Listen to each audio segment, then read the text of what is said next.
Yeah, I'm Yaniv Gal, originally from Israel. I grew up in Israel. I moved to Australia about 8 years ago.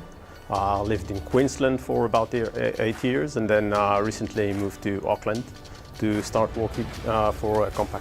I didn't know much about the industry in New Zealand beforehand, to be honest.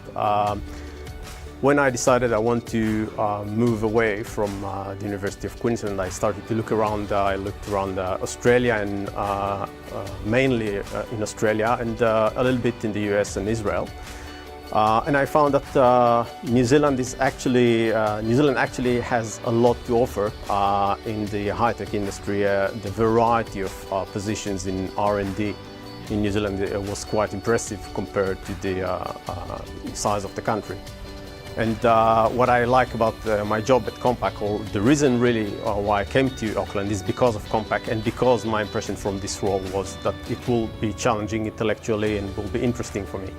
And so far I can say I'm not disappointed. It's a very challenging and stimulating job. New Zealand is growing and growing fast. The high-tech industry in New Zealand is growing, and I would say there's a lot of room for talented people to come and get into the industry and start new companies.